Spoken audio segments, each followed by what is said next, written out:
Maus Caminhos aqui no Amazonas, Dr. Alexandre Jabu, procurador-chefe do Ministério Público Federal no Amazonas, Dr. Edmilson Barreiros, e o Dr. Tiago Correia, que também integra os núcleos de combate à corrupção no MPF no Amazonas.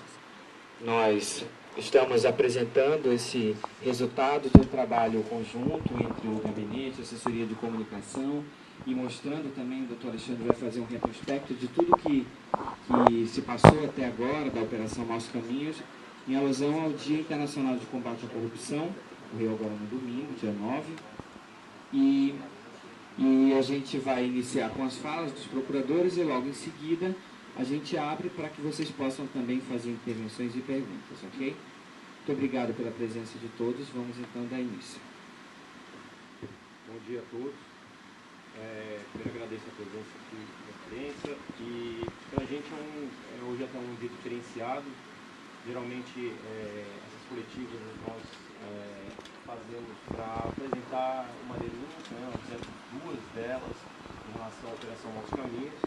Porém hoje é um dia, como eu disse, um dia diferenciado, primeiro em alusão ao Dia Internacional da Combate à Corrupção, e que foi agora dia 9 de dezembro, e não por outra razão nós resolvemos fazer esse evento hoje como uma forma de prestação de contas à sociedade e dos resultados do nosso trabalho que vem sendo feito ao longo de 2 anos, e também para marcar a data em que a Operação Maus Caminhos completa 2 anos de atuação ininterrupta, e através até de uma demanda de um cidadão que apresentou isso ao Ministério Público Federal, solicitando que nós tivéssemos nos nossos meios de comunicação um canal de interlocução com a sociedade e também um meio de divulgação mais ampla dos resultados do nosso trabalho, surgiu a ideia de fazer um site, obviamente inspirado em outros sites que já existem no MPF, especialmente no caso da Operação Lava Jato, em que se congrega todos os dados principais das ações, das atividades do Ministério Público, daquilo que foi feito e do histórico de toda a operação, de tudo que aconteceu, para que a sociedade tenha, ao mesmo tempo, uma memória daquilo, aquilo não se perca, já que a divulgação é feita através de notícias, e essas notícias acabam sucedendo com o tempo, e muitas vezes até os jornalistas acabam tendo dúvida a respeito do que aconteceu, de dados exatos, etc. Então, isso é uma base de dados que pode ser usada para pesquisa de qualquer interessado. Então, foi a partir daí que nós tivemos a ideia de aglutinar todos esses dados e mantê-los no ar para que possa haver uma consulta permanente, né? A ideia, eu gostaria de enfatizar aqui, que não é propriamente de presunção de culpa de qualquer pessoa que seja citada ou não nesse evento, mas de registro do que já aconteceu, certo? As pessoas que são mencionadas eventualmente aqui são formalmente acusadas, aquelas pessoas que ainda estão sob investigação, por qualquer razão ainda não foram denunciadas, obviamente não há menção a elas, e assim deve ser, até porque a sociedade tem o direito de saber em relação aos fatos que dizem respeito ao desvio de dinheiro de recursos públicos, né? E então, portanto, nós entendemos que há um interesse público envolvido na divulgação desses dados, e é uma forma, como eu disse inicialmente, de prestação de contas à sociedade do trabalho do Ministério Público Federal no Amazonas. Eu vou pedir licença para apresentar, então, os dados do site do IPE.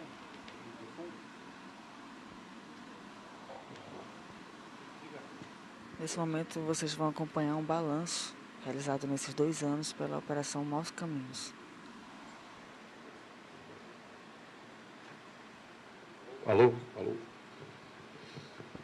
Bom, vou brevemente apresentar o site aqui para vocês, na ideia de mostrar os principais dados que estão contidos nesse site. Em primeiro lugar, é importante enfatizar como que deu origem à Operação Maus Caminhos, né? Nós tivemos inicialmente uma investigação em 2015 que envolvia desvios, na verdade, uma contratação direta do Hospital Santa Júlia pela Secretaria de Estado da Saúde do Amazonas. Nessa época, nós, após uma investigação, em conjunto também com os dados obtidos pelo Tribunal de Contas do Estado, nós verificamos uma irregularidade e foi proposta uma ação civil pública contra os responsáveis. imaginando que pudesse haver algum tipo de irregularidade mais grave em relação aos dispêndios de recursos públicos federais na saúde, nós entramos em contato com a Controladoria Geral da União e, nesse momento, eu gostaria de enfatizar a importância da comunicação e do trabalho em conjunto com os órgãos públicos em geral, para que fosse feita uma análise a respeito dos contratos existentes na saúde. E foi aí que nós identificamos, em novembro, dezembro de 2015, a possível existência de irregularidades envolvendo o Instituto Novos Caminhos, né? E a partir de então foi iniciado um trabalho e chamado, por sua vez, a Polícia Federal para que ela nos auxiliasse nas investigações, que foi prontamente atendido.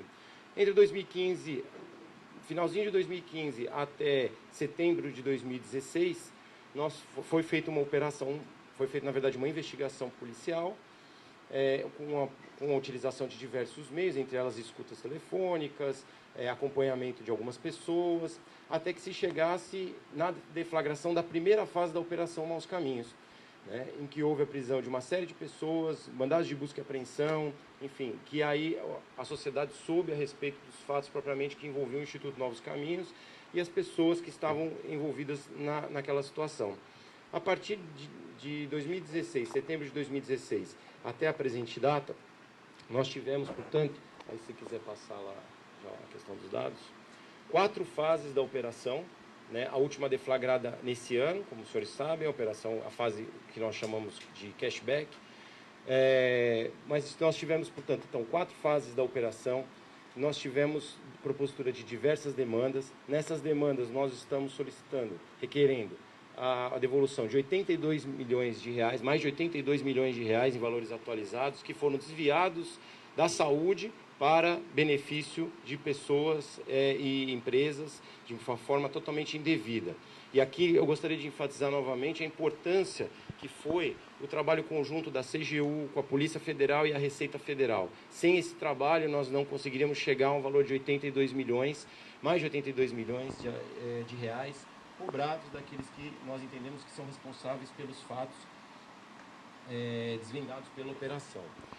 Tivemos 49 ações penais apresentadas à Justiça, 40 ações de improbidade administrativa ajuizadas. Até o momento, apenas uma sentença criminal proferida pela Justiça, e os dados os senhores sabem, com a maior pena aplicada até o momento de 15 anos e uma multa de mais de 3 milhões e meio de reais a uma única pessoa, que foi Mohamed Mustafa. As penas somadas, por enquanto, ultrapassam 36 anos de prisão, que vai exponencialmente crescer por conta todas essas ações penais já propostas.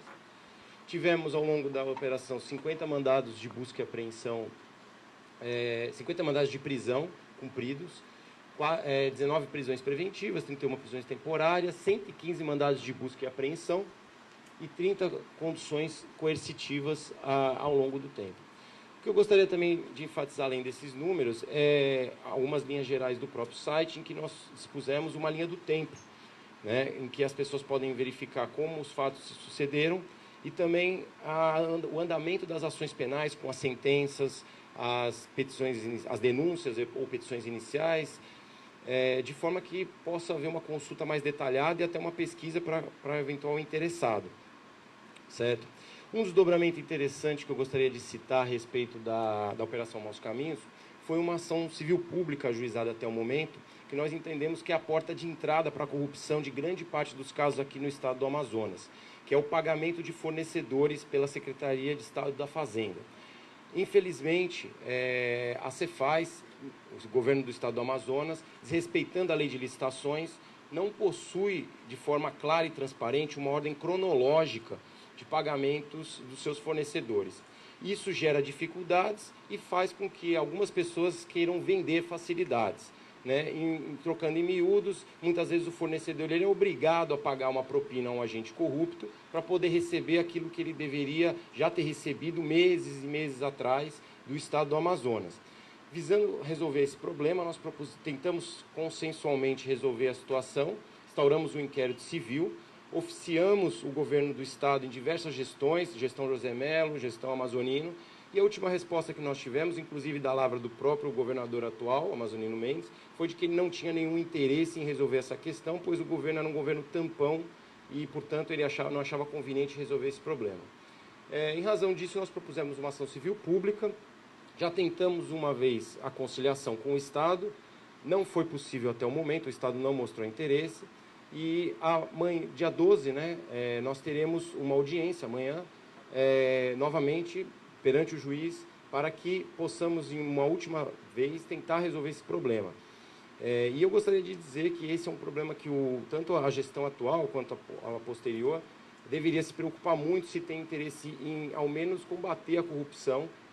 Como eu disse, esse é um caso em que a porta da corrupção ela se escancara, na medida em que grande parte dos problemas que nós tivemos aqui na Operação Maus Caminhos, mas não os únicos, foram em decorrência dessa dificuldade, dessa ausência de transparência no pagamento de fornecedores, que acaba gerando pedidos de propina e a troca de favores e de forma indevida, certo? Então, a Operação Maus Caminhos ela não serve apenas de uma forma repressiva para combater aqueles ilícitos que nós apuramos e que nós estamos desenvolvendo. Nós também visamos prevenção da corrupção, de alguma forma, né? E um resultado concreto que nós temos é a propositura dessa ação e esse tema ele vai ser objeto de preocupação do Ministério Público até que nós possamos, de alguma forma, resolver este ponto. A minha preocupação aqui, em linhas gerais, era apresentar o site. Eu acho que os senhores e tanto a população vai poder navegar e verificar os detalhes que nós pusemos. Ele é dinâmico, então os valores, os números, eles vão ser atualizados sempre que houver alguma novidade, algum desdobramento da operação. E lá nós temos uma interface, qualquer cidadão, qualquer pessoa pode entrar em contato conosco para fazer denúncias, para poder criticar, para poder, enfim, apresentar qualquer tipo de consideração. E, por fim, eu gostaria de elogiar a iniciativa de um cidadão que nos solicitou a construção desse site, um canal de comunicação com a população, e nós entendendo que era uma falha do Ministério Público, que poderia ser suprida de uma forma eficiente, nós assim o fizemos, e, portanto, é importante a participação do cidadão, tanto no trabalho do Ministério Público, quanto da própria administração pública em geral. A minha fala é um pouco essa, vou ficar aqui à disposição para responder eventuais perguntas, e devolvo a palavra aqui ao Rafael. Obrigado. O site da MPF está disponível.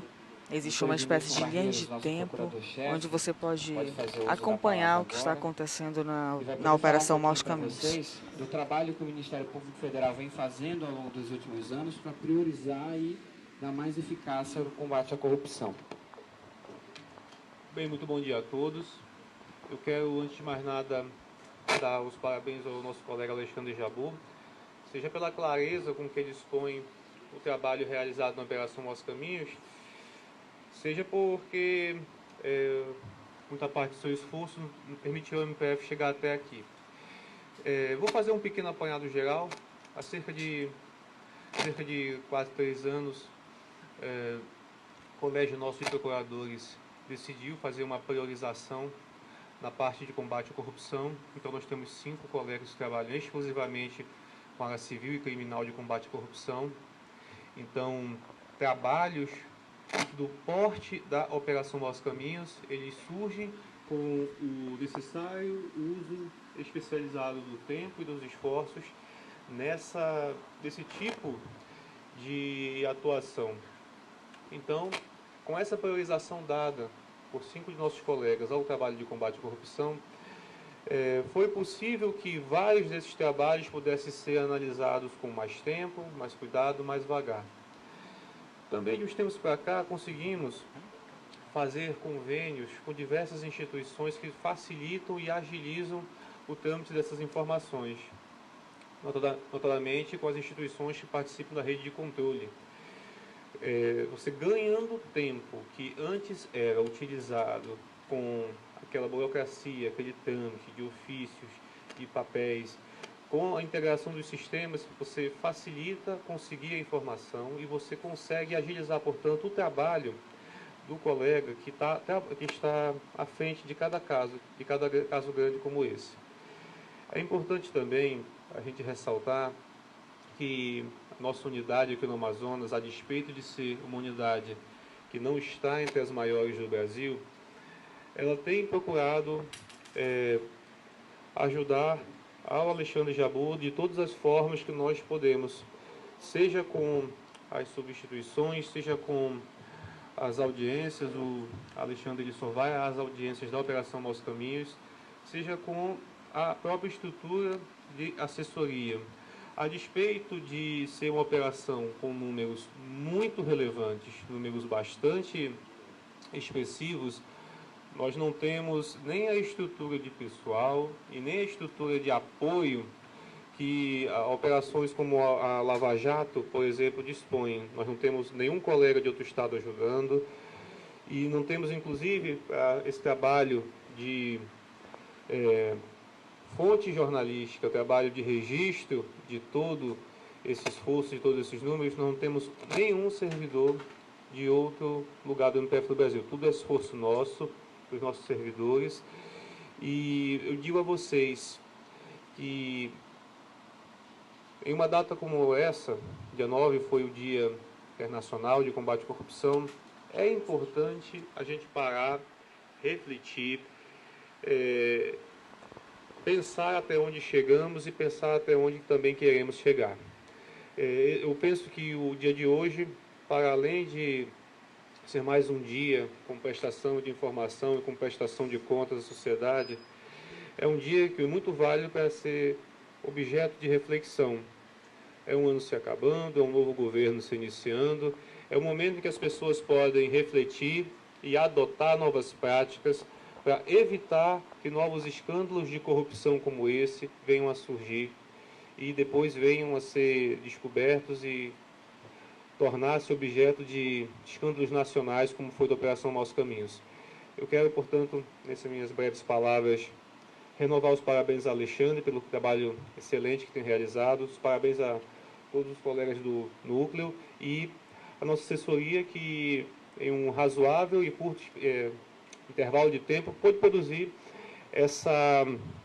esse site que tem com a informação de quantidade, de qualidade e de fácil acesso. Vocês puderam ver que é intuitivo, que além de linha do tempo, ele tem também uma tabela, até queria te mostrar aquela tabela com todas as ações, aquelas 49 ações penais, as 40 de improbidade e a ação civil pública que a Alexandre tão bem destacou agora, envolvendo a Cefaz, tem uma por uma aí, se vocês puderem pesquisar os dados efetivos, tem uma por uma aí, é só verificar. Qualquer cidadão ou qualquer jornalista que queira mais a fundo pesquisar um caso em especial, ele tem condição de fazer por meio do site e chamar não apenas vocês, mas toda a sociedade à reflexão nesse momento em que o Brasil quer ser passado a limpo e quer melhorar as suas práticas políticas, seja adotando boas governanças, seja tornando prático, eficiente e sistemático todo e qualquer combate à corrupção.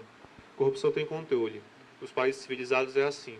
O Brasil vai chegar a este nível. É só continuarmos sempre combatendo e continuarmos sempre lembrando a sociedade que corrupção mata. Corrupção tira o dinheiro dos serviços públicos essenciais. Saúde, educação e segurança pública, notadamente.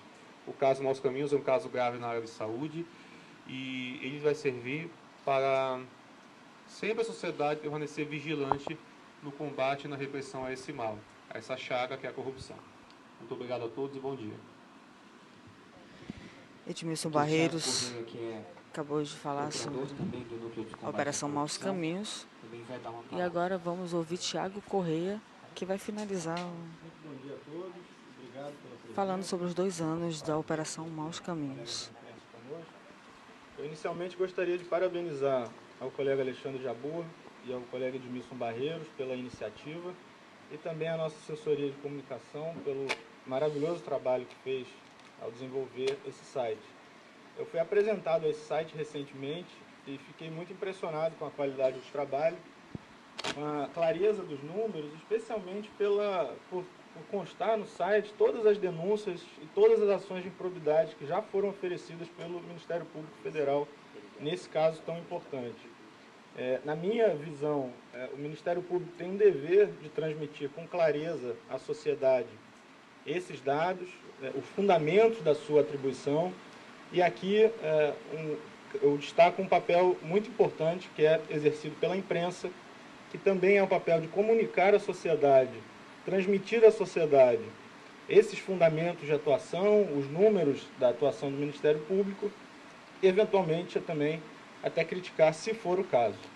Então, eu gostaria de parabenizar a atuação do colega Alexandre Jabbour nesse caso. A gente acompanha lá diariamente o trabalho. Esse é um trabalho que vem sendo desenvolvido já há alguns anos. Isso aqui é o resultado aí de um trabalho que é muito forte, muito valoroso. Então, gostaria de parabenizar o colega pelo trabalho que vem desenvolvendo, parabenizar também as demais agências federais que vêm atuando nesse caso, porque também, como ele já destacou, é um trabalho de parceria, envolvendo a Controladoria Geral da União, a Receita Federal e a Polícia Federal. E agradecer a presença de vocês da imprensa, para que a gente possa destacar o trabalho e expor para a sociedade o que vem sendo feito pelo Ministério Público Federal. Muito obrigado. Lembrando que essas informações estão no site da O site MPF, já está publicado, está disponível que para já está acesso disponível. público. Vocês vão poder Foram ter acesso 50 direto mandados de pelo prisão endereço cumpridos, 4 www.mpf.mp.br/. fases de operações, 19 prisões preventivas, 30 conduções coercitivas. Ele também vai ter um link na Prisões página temporárias inicial foram do próprio 31 e Ministério 115 Público. mandados de E a ideia é que busca e sempre que haja apreensão, novidades, uma sentença criminal proferida pela Justiça. números novos a acrescentarem, a gente vai atualizando para Essas que vocês possam informações acompanhar isso estão também sendo para o passo, atualizadas no site do do que MPF, for está saindo de disponível novidade. Então, e você pode a conferir gente queria, nas falas aqui dos e se procuradores, atualizar abrir também. o espaço para que vocês possam também fazer as perguntas, questionamentos e que possam ser esclarecidos e respondidos por eles. Fica aberto. Doutor Alexandre, não sei se os colegas preferem, só pedir para o senhor responder olhando para frente, para todo mundo. Doutor Alexandre, o senhor ia perguntar só uma coisa referente a essa questão dessa ordem cronológica do pagamento de fornecedores. Sim. Eu queria que o senhor comentasse sobre o quanto isso é um mal referente à corrupção e o que o senhor comentasse também essa questão da participação do cidadão nessa decisão de sugerir o quanto é importante o cidadão no combate à corrupção. Bom, como eles...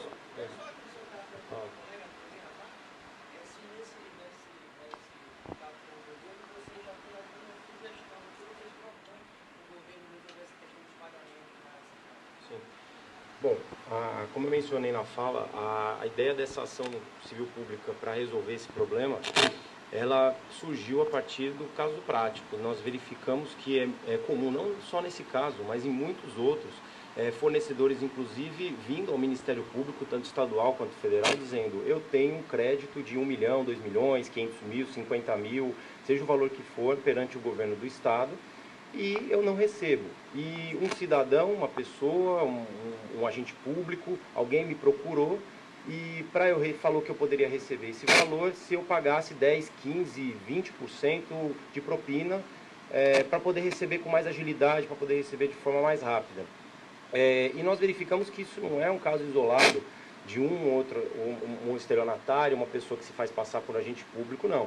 Nós tivemos o caso específico da Maus Caminhos, em que o ex-secretário de Fazenda, ele recebia mesada de Mohamed Mustafa, por exemplo, para realizar pagamentos de forma antecipada, de forma privilegiada, então, e outras pessoas envolvidas na própria operação, no caso Alessandro Viriato Pacheco, que era um outro empresário do mesmo ramo, ele fazia a mesma coisa, ele pagava propina para poder receber. Então, assim, é um modo de... em que algumas coisas acontecem, não digo só no estado do Amazonas, mas onde nós estamos verificando o problema. E verificando isso e pesquisando a situação, nós verificamos que o governo federal recentemente regulamentou inclusive essa situação do pagamento de fornecedores. Existe uma regulamentação que é restrita ao âmbito federal, mas que o Estado poderia adotar por analogia, ou enquanto não regulamentasse o tema, ou se quisesse poderia simplesmente copiar a regulamentação e editar um ato próprio. Então nós temos já meios de regulamentar isso. Esse foi o balanço de 2 anos do MPF sobre a Operação Maus Caminhos. O Amazonas Atual volta a qualquer momento com mais notícias, mais informações, porque o Atual está há 5 anos compartilhando a verdade. Compartilhe você também. Para a corrupção no estado do Amazonas. E isso é uma questão de vontade política, eu vejo. Não é um problema técnico, não é um problema legislativo, é uma coisa aparentemente fácil de resolver, mas precisa ter vontade. Desculpa, mas eu esqueci a outra.